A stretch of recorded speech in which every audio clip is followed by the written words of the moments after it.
Satria, kamu ngapain? Udah, senang-senang aja. Enggak, kamu lepas gak? Senang. Ya, senyum. Oke, terima. Kamu lihat cincinnya. Oke, ambil. Yeay. Loh. Ada. Nih, bukan. Ada. Cincinnya hilang, Pak. Apa? Pokoknya cari sampai ketemu dan jangan pulang sebelum ketemu.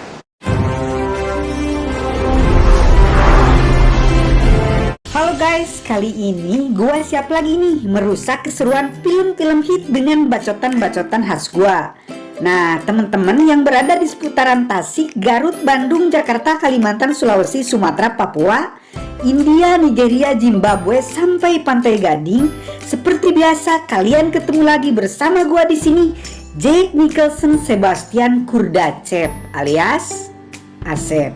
Kali ini gua akan membahas alur cerita film hasil karya anak-anak negeri sendiri. Film ini menceritakan seorang wanita bernama Dinda yang sukses karirnya di Jakarta, tetapi selalu dianggap kurang oleh orang tuanya karena masih single hingga usianya yang mendekati 33 tahun. Kita juluki ya Dinda ini dengan julukan Pertusis, perawan tua, seksi dan semok.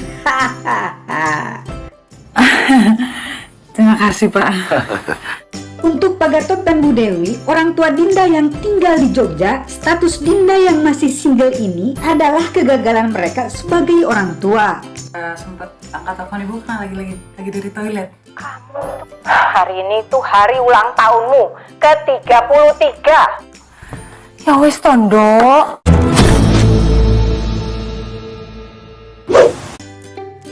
Nah, bosan diteror orang tuanya yang terus-menerus bertanya kapan kawin, Dinda akhirnya menyusun sebuah rencana. Ia memutuskan untuk menyewa Satrio, seorang aktor teater idealis kenalan sahabatnya, untuk berpura-pura menjadi pacarnya.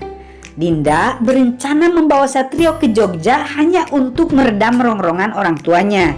Tanpa disangka-sangka, rencana ini malah menjadi sebuah malapetaka bagi dia. Karena Pak Gatot dan Bu Dewi sudah mempunyai rencana sendiri untuk memaksa Satrio segera menikahi Dinda. Satrio yang sangat idealis dan sedikit bangor ternyata sangat susah mengikuti skenario rencana Dinda. Dinda yang terjebak di tengah-tengah semua kekacauan ini akhirnya makin menderita. Tetapi di akhir cerita Dinda justru menemukan cinta sejatinya di peristiwa ini. Sayang sama kamu, deh. Aku mau jadi ini deal terakhir kita. Baik, dengan mengerem bacot tipis-tipis supaya keseruan tontonan film ini dapat segera dinikmati teman-teman, ayo kita simak alur cerita film Kapan Kawin. Tak lupa kita lantunkan dulu jargon kesayangannya. Cap, cap, cap, cap cepret.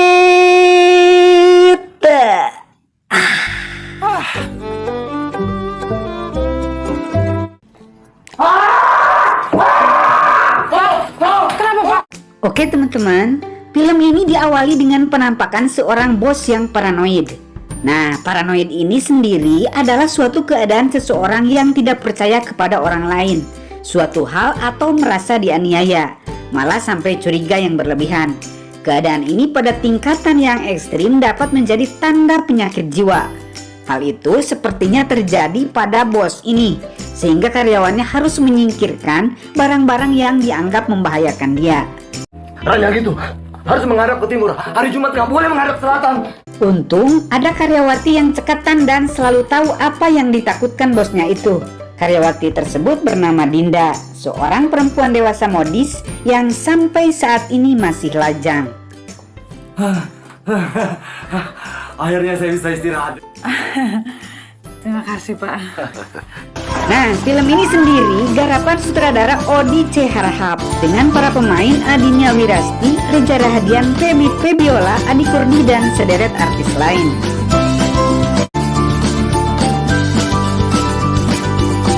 Lihat sendiri deh. Ini kenapa jadi kayak seminar gini? Bisa? Karena emang gak ada yang lagi nganggur. Nggak mungkin.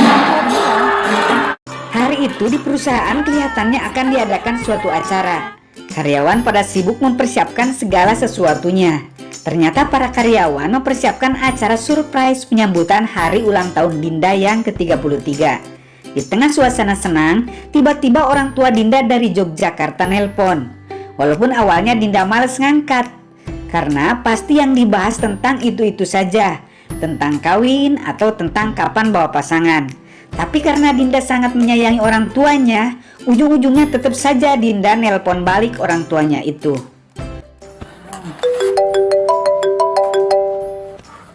Benar saja, kali ini cuap-cuap ibunya membahas tentang keadaan Dinda ibaratkan kapal perang yang sirine tanda bahayanya sudah berbunyi.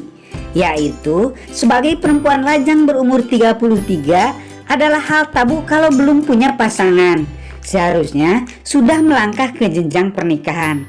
Ibarat kata, kapal perang yang sudah berbunyi sirine tadi, tapi tidak berusaha menghindar dari tembakan musuh. Jadi, kena deh dibom torpedo Jepang. Hari ini tuh hari ulang tahunmu ke-33. Nunggu apa lagi? Nunggu kapanmu di torpedo Jepang? Oke teman-teman, karena Dinda merasa bosan dengan cuapan-cuapan orang tuanya, pada hari berikutnya dia menemui temennya untuk mendiskusikan perihal kegalauannya itu. Nah, temennya itu memberikan ide supaya Dinda menyewa artis jadi pacar bohongan dan dibawa ke Jogja untuk diperkenalkan kepada orang tuanya. Awalnya sih Dinda tegas-tegas menolak, tapi karena ibunya terus-menerus nelpon berharap Dinda membawa pasangannya ke Jogja. Apalagi katanya bulan depan ulang tahun perkawinan orang tuanya. Mereka ingin Dinda yang jadi panitia sambil bawa pasangan. Dengan nada yang sangat sedih, kedua orang tuanya berharap keinginannya dipenuhi. Sehingga walaupun bingung, terpaksa deh Dinda pun berjanji. Ibu nggak tahu kapan Allah akan memanggil kami. Mohon ampuni hambamu ini, ya Allah. Bu, ya udah Bu, Didi akan usahain ya. Pak, ini nggak berhasil. Kita ke dukun ya. Untuk memenuhi kemauan orang tuanya tadi, Dinda mengikuti saran anjuran temannya, menyewa aktor pasangan pulang ke Jogja sebagai pacar pura-pura. Dan temannya itu menjatuhkan pilihan kepada seorang seniman jalanan bernama Satrio yang berkarakter sedikit nyentrik. Ini, ininya. Mereka bernego di sebuah kafe untuk memuluskan skenario dramanya nanti, sekaligus merundingkan besaran biaya yang harus dibayar Dinda untuk jasa sewa aktingnya Satrio. Dengan sombong, Satrio memasang tarif mahal untuk job desk aktingnya itu, karena merasa dia adalah sosok aktor yang lebih baik dari pemain sinetron sekelas Arnold Schwarzenegger. Mas Satrio gimana? Jadi mau bantu saya? Saya bantu. Kita langsung aja lah, gitu kan? 10 juta? Masa 10 juta? Oke. Dinda menawar tarif untuk permainan dramanya Satrio sebesar 10 juta. Tapi dengan terbahak-bahak Satrio menolak harga segitu. Dengan bacotan panjang lebar dia menjelaskan bahwa uang segitu tidak cukup untuk membayar sebuah seni peran yang pakai hati, pakai rasa, pakai otak, pakai sayur, pakai sambal tapi tak pakai kuah. Dan tentu saja bukan suatu hal gampang, jadi jangan dipandang rendah katanya. Dengan tarif segitu dia menyarankan minta bantuan aktor-aktor sinetron. Pasti banyak yang mau. Atau dia bersedia bantu cariin agensi-agensi yang oke. Ini adalah sebuah seni yang pakai hati, pakai rasa, pakai otak. Satu kedua saya ngerti, ketiga saya nggak ngerti. Lagi-lagi karena pusing dengan bacotan Satrio, akhirnya Dinda bersedia menambah tarif sebesar 5 juta. Jadi total jumlah 15 juta. Dan akhirnya deal. Nah, lalu Satrio mencoba aktingnya dengan nelpon orang tuanya Dinda. Dan kelihatan hasilnya lumayan bagus untuk permulaan. Terbukti orang tua Dinda merasa seneng ngedenger atau ditelepon oleh pacarnya Dinda. Nah, selanjutnya orang tua Dinda juga merencanakan sesuatu untuk ngetes kelayakan calon mantunya itu.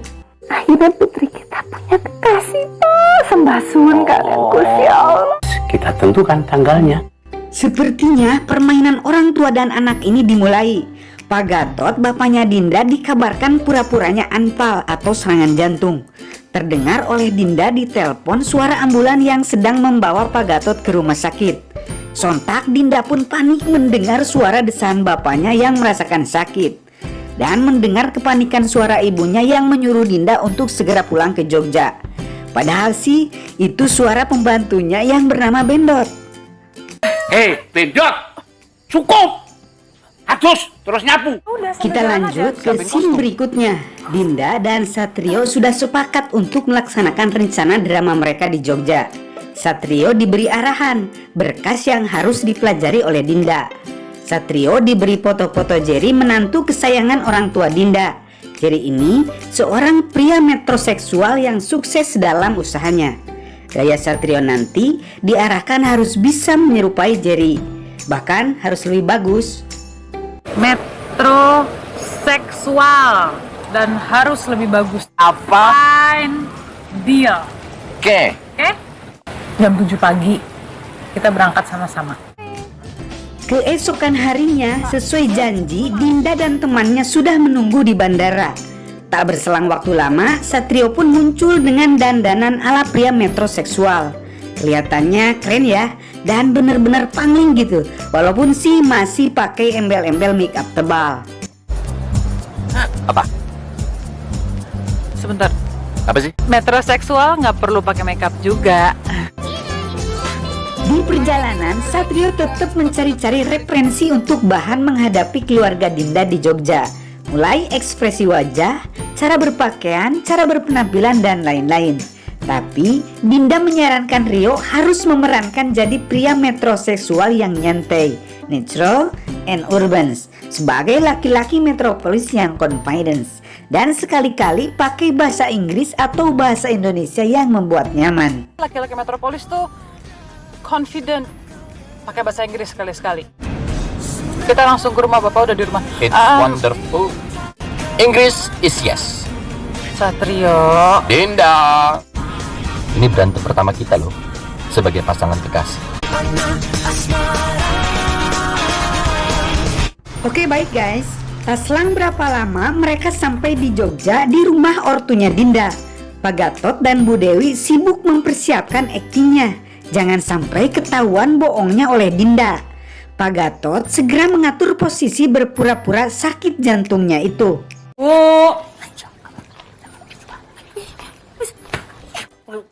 Pripun kabar Mbak Dinda? Ibu bapak mana, Bendo? Berarti aman sekali. Ibu bapak dulu. Ini Orang pertama yang Dinda dan Satrio jumpai adalah Bendot, pembantu keluarga itu. Langsung saja Dinda menanyakan keberadaan ibu dan bapaknya. Bendot mengatakan Pak Gatot dan Bu Dewi ada di kamarnya. Langsung aja Dinda menemui orang tuanya di kamar. Kelihatannya memang benar Pak Gatot tergolek sakit di tempat tidur sedang ditangisi Bu Dewi. Walaupun kelihatannya agak sedikit lebay. Tolong kuatkan suami hamba. Bapak jangan mati dulu, Sopa. Jangan, Sopa. Kemudian Bu Dewi menyambut kedatangan Satrio yang dalam hal ini berganti nama menjadi Rio. Rio memasang suara serak sesuai dengan saat nelpon pertama waktu di kafe. Penyambutan Bu Dewi begitu ramah dan tentu saja Rio mulai melancarkan gaya pria metroseksualnya. Tapi Dinda tidak setuju dengan suara serak yang dibuat-buat Rio dan dengan berbagai alasan harus segera dirubah. kasihan ya. Kalau gitu, Dok, kamu anterin Mas Riomu ke ruang tamu ya. Ya, nyun sewu ya, Bu. Yuk. Bu, Dinda susah lepas sama saya. Di kamar tamu tempat Rio istirahat, Dinda mewanti-wanti di acara makan malam nanti Rio akan diinterogasi background asal-usul, pekerjaan, alamat, hobi, nomor sepatu, ukuran baju termasuk ukuran celana dalam. Dan Rio diharap untuk latihan menghadapi kenyataan itu. Nanti malam kita makan malam sama orang tuaku. Kamu akan ditanyain mengenai background kamu asalnya dari mana. Yang akan kecewa kalau kita gagal itu bukan orang tua kamu, Satrio. Nggak apa-apa kan, Ti? Nah, tiba saatnya waktu makan malam. Makanan di meja sudah dipersiapkan. Kelihatannya seperti nasi uduk, empal gentong, nasi jamblang, gudeg Jogja. Ada juga sambal cibiuk dan berbagai macam lalapan. Pak Gatot mulai membuka perbincangan. Apakah Rio penganut seks bebas? Nah, tentu saja Rio menjawab jauh dari hal-hal seperti itu. Sekarang giliran Bu Dewi bertanya, apakah Rio pernah narkoba atau mirasantika? Nah, tentu saja Rio menjawab juga, I don't eat narkoba and I don't eat mirasantika. Lalu pekerjaan Rio apa? Nah, dalam hal ini Rio bingung. Tetapi dengan terbata-bata Rio menjawab, dia bekerja sebagai dokter bedah plastik. Nambal ember plastik di kamar mandi pakai lem Korea. Saya dokter bedah plastik. Iya. Untuk mengencangkan kulit. Lalu sebagai dokter bedah plastik, prospeknya piye? Tindak. Menunggu begitu lama karena saya harus bekerja keras. Ya, kerja keras sampai tenggorokannya sakit. Keesokan harinya, Rio diajak Pak Gatot ke kebun untuk memperkenalkan suasana pedesaan, sekaligus memperlihatkan kebun dan lahan pertanian milik keluarga. Dan juga Pak Gatot katanya mau memenuhi kaul apabila Didi mempunyai pacar, beliau akan menanam padi yang pertama di sawah itu. Dan kalau Pak Gatot tidak melakukannya, pacar Didi itu akan gila. Bagaimana, Om? Pacarnya Didi itu akan gila. Oke, ketika mereka berbincang-bincang sampai, tiba-tiba Pak Gatot memegang dadanya yang sebelah kiri. Rupanya penyakit jantungnya kambuh lagi.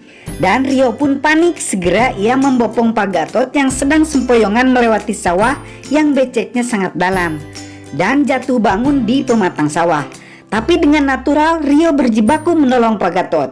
Sesampainya di pekarangan rumah, tiba-tiba pula Pak Gatot sembuh dan mengatakan pada Bu Dewi dia cuma terpleset. Menjadikan sekali kan ya? Nggak apa-apa, aku jadi cuman kepleset. Aduh, sakit apa?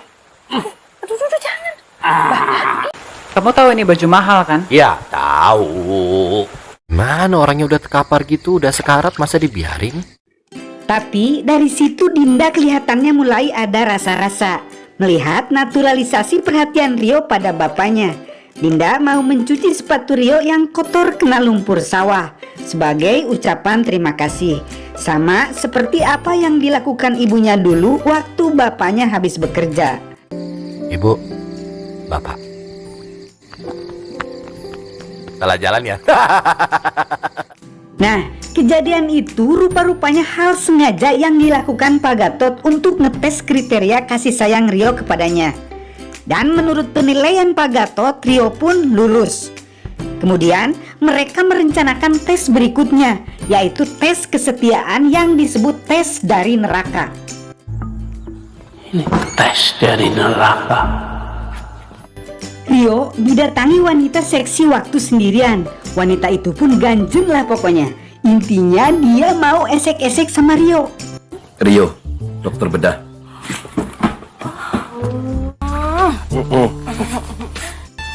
Gimana kalau bedah aku aja? Kalau aku jadi pasien kamu, kira-kira aku harus bayar berapa?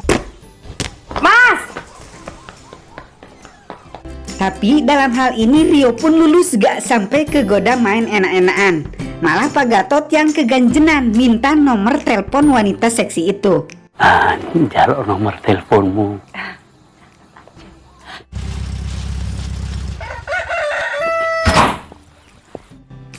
Oke, kita lanjut ke hari berikutnya.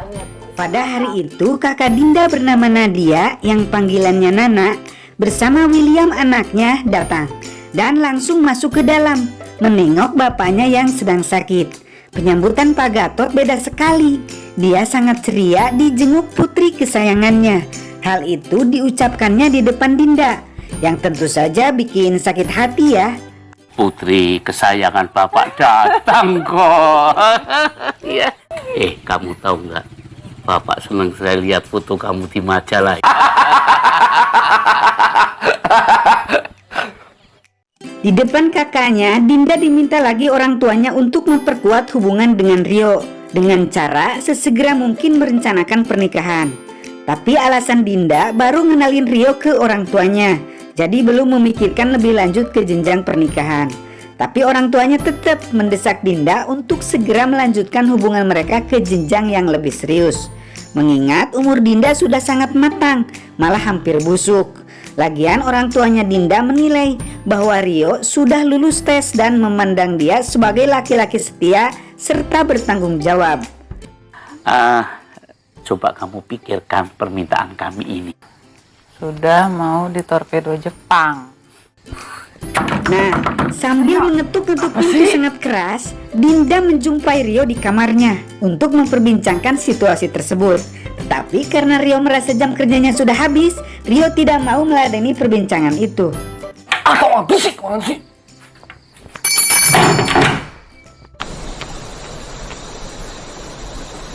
Mas Rio! Keesokan harinya, di taman, Dinda menemui Rio yang kelihatannya sedang melakukan yoga di atas batu tengah sungai. Permasalahan semalam dengan keluarganya diutarakan di sana oleh Dinda.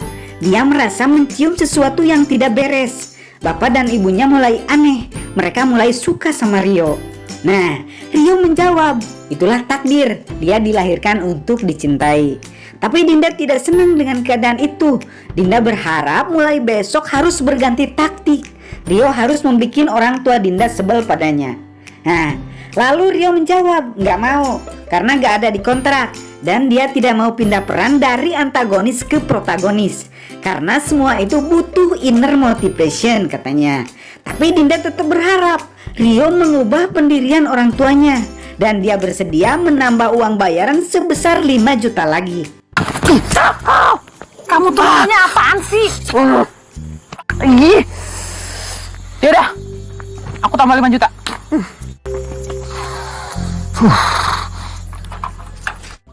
Oke, kita lanjut ceritanya. Kedekatan Rio dengan keluarga Dinda semakin erat.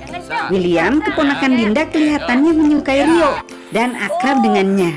Rio mau mengajarkan bersepeda untuk William. Orang tua Dinda semakin lama semakin menyukai Rio. Dan pada suatu kesempatan juga, Rio ditanya seberapa serius hubungannya dengan Dinda. Dan kelihatannya Rio mau menikahi Dinda. Tentu saja hal itu disambut baik Pak Gatot dan keluarga.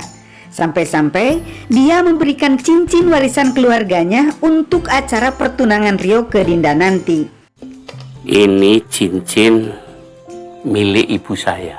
Cincin ini saya berikan kepada anak Rio. Selamat ya. Aku tuh lega banget. Aku tuh plong. Ini rencananya kamu mau bikin orang tua aku sebel sama kamu, ini kenapa malah jadi calon menantu? Berarti rencana yang kemarin pengen membuat sebel bapak ibunya Dinda gagal total. Tentunya hal itu membuat Dinda marah besar. Tapi Rio beralasan merasa tersentuh galau gulanan dengan ucapan Pak Gatot yang mendambakan anak laki-laki. Dan pada kenyataannya Rio tidak punya ayah serta dibesarkan hanya oleh sosok seorang ibu. Padahal itu kan tentu manipulasinya Pak Gatot supaya Rio mau jadi menantunya. Yang hal itu pernah juga diucapkannya dulu kepada Jerry, kata Dinda. Kamu tuh kena manipulasinya bapak.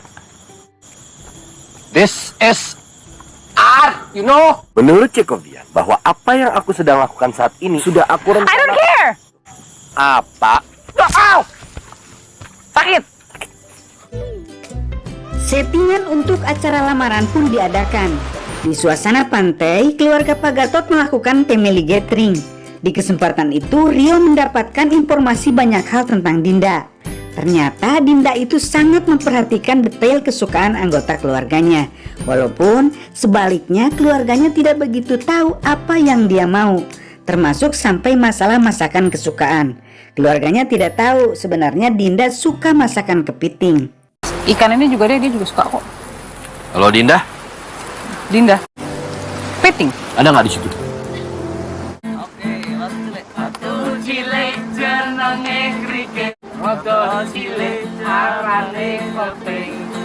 Kalau digoyang apa? Nah, di suasana santai itu Rio diminta Pak Gatot untuk melamar Dinda dengan cincin yang telah diberikannya kemarin. Ini waktunya. Waktunya apa, Om? Yang kita bicarakan kemarin. Sri Rejeki. Cepat. Iya. Satria, kamu ngapain? Udah, senang-senang aja. Jangan kaget. Enggak, kamu lepas gak? Senang. Ya, senyum. Tapi nahas, waktu tepat wadah cincinnya dibuka, ternyata di dalamnya kosong. Seketika Rio kaget dan berusaha mencari-cari cincinnya. Melihat keadaan itu, dari kejauhan Pak Gatot merasa heran. Kenapa kok malah Rio dan Dinda mencari-cari sesuatu di pasir? Dan segera mereka mendekati Rio dan Dinda. Dinda mengatakan, cincinnya hilang, Pak. Pak Gatot tentu saja sangat marah. Cincin warisan ibunya sampai dibuat hilang oleh Rio. Dia menyuruh Rio untuk mencari dan segera menemukan cincin tersebut. Bahkan dia mengatakan ke Rio, jangan pulang sebelum cincinnya ditemukan. Rio pun ditinggalkan di pantai, sementara Dinda dan keluarga dipaksa pulang oleh Pak Gatot. Pokoknya cari sampai ketemu dan jangan pulang sebelum ketemu. Hei, sampai ketemu ya. Sayang. Nggak bilang-bilang udah datang. Sesampainya di rumah, di teras sudah menunggu Jerry yang baru saja datang. Tentu saja menantu kesayangannya ini disambut hangat Pak Gatot. Mereka langsung masuk ke dalam rumah. Tapi Dinda yang kepikiran terus Rio pamit kepada bapaknya untuk balik lagi nyusul ke pantai. Di pantai, kelihatan Rio masih mencari-cari cincinnya. Padahal sih cincinnya ada di tangan Dinda. Dia sengaja mengambil supaya acara pertunangan tidak jadi. Dinda segera menghampiri Rio dan mengajaknya pulang. Tapi Rio menolak karena cincinnya belum ketemu. Tapi Dinda memaksa ngajak Rio pulang. Dia akan bertanggung jawab bicara kepada bapaknya untuk mencari cincin lagi di lain hari. Waduh, aku bingung banget nih ngadepin bapak kamu gimana ya? Kamu katanya aktor yang lahir untuk dicintai orang banyak. Iya memang. Oke.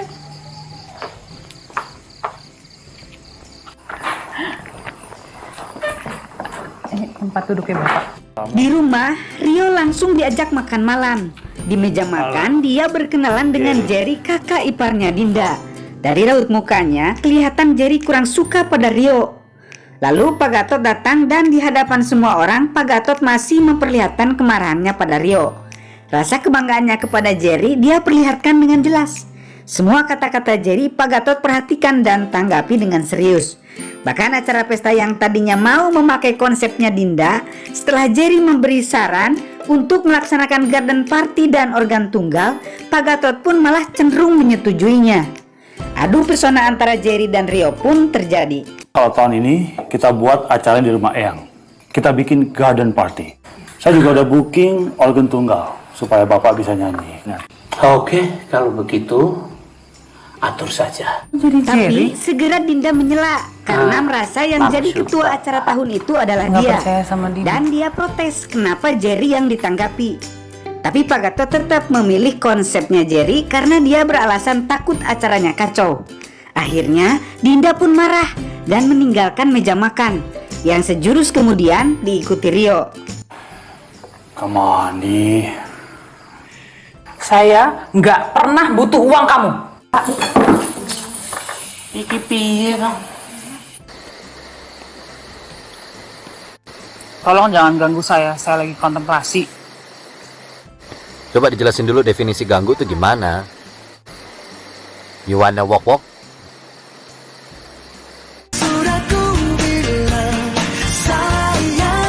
Mereka pergi ke Malioboro menenangkan diri. Dalam keadaan itu, Dinda menceritakan latar belakang percintaan Jerry.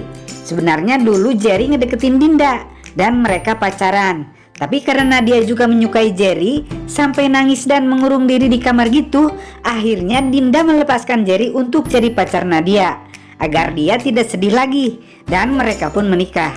Ternyata Nana juga suka sama Jerry. Nggak taunya mereka pacaran, terus nikah. Ya udah, kita balik ke Jakarta aja deh.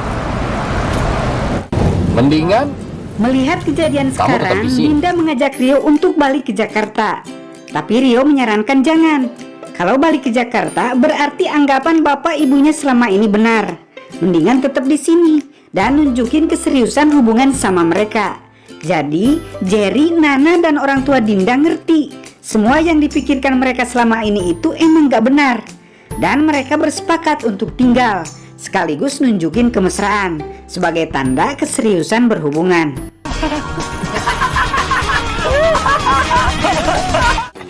Oke, ayo sayang. Ayo sayang. Ayo.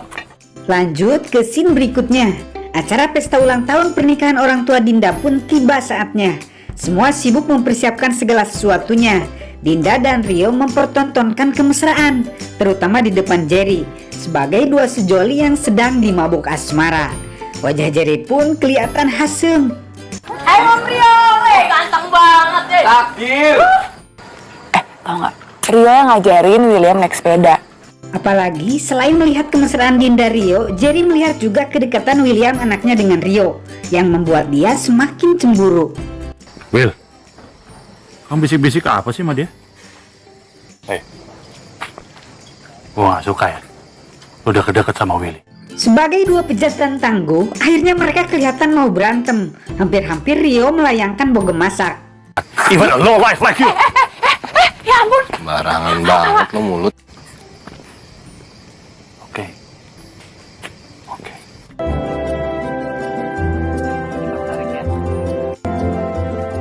Bagus ya. Pesta pun berlanjut. Acara puncak dimulai. Orang-orang sudah pada datang mengucapkan selamat. Rio menyanyikan lagu buat permintaan maaf pada Pak Gatot dan Ibu Gatot, serta sebagai persembahan untuk pujaan hatinya, yaitu tentu saja Dinda. Selesai menyanyi, Rio berhambur memeluk, mencium, dan merangkul Dinda. Sungguh mengehamkan ya. Kemudian giliran Pak Gatot menyanyi. Suaranya bagus juga ya. Tidak sesuai dengan namanya, Gatot gagal total. Dia menyanyikan lagu Hayati, lagu kesukaan Mimin channel ini juga. Sangat romantis. Apalagi melihat Dinda dan Rio berdansa lengket banget. Makasih udah ajak aku ke Jogja ya. Sayang sama kamu, Di. Aku mau jadi ini deal terakhir kita. Selamat malam semuanya. Malam. Tapi sungguh sangat mencurigakan. Di suasana romantis kayak gitu, Jerry mengumumkan sesuatu di panggung. Terdorong rasa curiga, dia telah menyuruh koleganya di Jakarta untuk menyelidiki seorang dokter bedah plastik bernama Rio Darmawan. Ternyata tidak pernah ada yang namanya dokter Rio Darmawan. Dia adalah Satrio Maulana. Dia sering berurusan dengan polisi karena ikut demo RUU Pilkada. Satrio Maulana ini tidak lebih dari seorang pengangguran. Dia adalah Satrio Maulana, seorang pengangguran. Mohon pulang, semuanya pulang. Bubar. Mendengar itu, Pak Gatot histeris, langsung mengumumkan mengakhiri pesta, meminta para pengunjung pulang, dan untuk yang kedua kalinya sangat-sangat memarahi Rio dan Dinda. Tega-teganya kamu melempar lumpur di muka kami.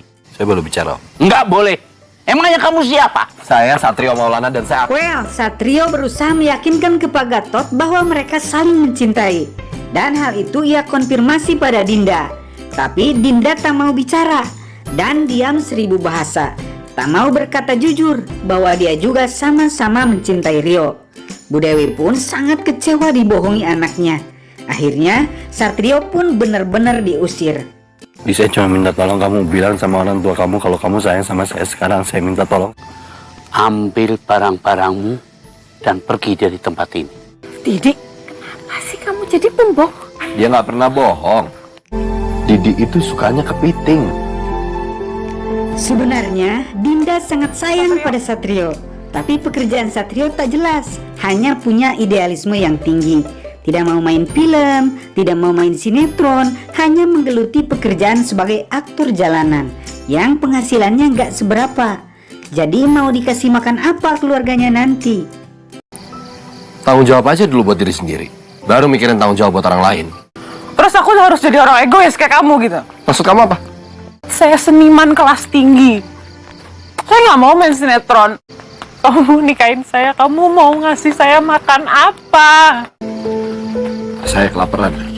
Rasa cinta, rasa sayang mulai tumbuh di hati, tapi dilema besar menghantui.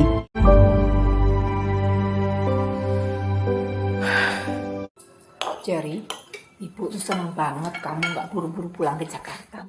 Kita balik ke suasana keluarga Pak Gatot.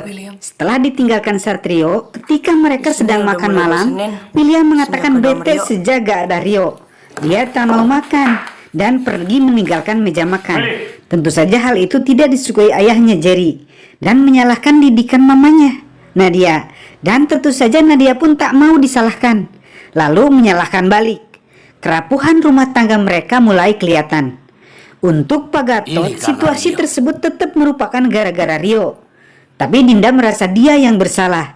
Dia melakukan itu karena dia capek ditanyain terus kapan kawin, kapan kawin. Tetapi untuk mencari menantu sempurna yang diinginkan ibu dan bapaknya itu gak mungkin dan gak ada. Pak Gatot tetap kekeh mengatakan Jerry adalah menantu yang sempurna. Tapi Kamu tuh pembohong, kamu ikut. Diam kamu! Hei! Wow! hah? Rupanya menantu yang sempurna itu melakukan KDRT. Waduh, miis.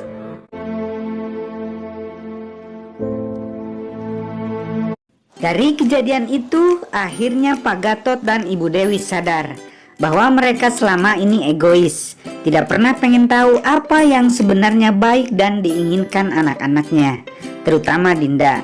Contoh hal kecil juga seperti masakan kepiting kesukaan Dinda dari anak-anak tidak mereka ketahui, karena mereka tak pernah tanya. Mereka hanya memikirkan apa yang menurut mereka baik dengan harapan yang tinggi. Jadi untuk jujur sama ibu bapak memang agak susah sih. Ibu dan bapak tahu apa yang terbaik buat Didi. Selama ini Didi selalu berusaha untuk menjadi yang terbaik buat ibu bapak. Ternyata Didi tega ngejebak orang yang gak bersalah, Bu. Didi minta maaf ya, Pak. Bapak minta maaf ya. Bapak akan mendukung semua keinginanmu. Makasih ya, Pak. Makasih ya, Bu.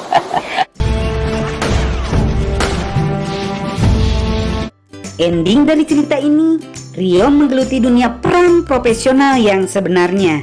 Dia menjadi aktor film layar lebar untuk mewujudkan impian jadi seniman yang bisa menghidupi keluarga.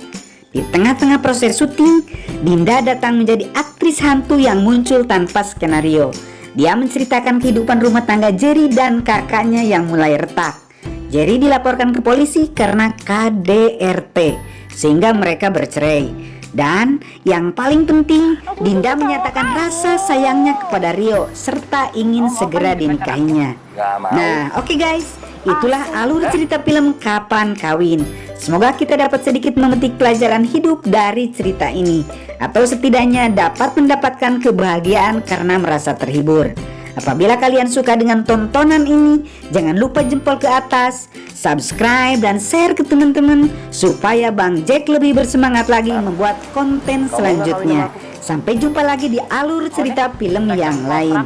Ahoy! Ini film apa sih? Sekarang dia udah mau kawin sama saya, ya? Makasih ya!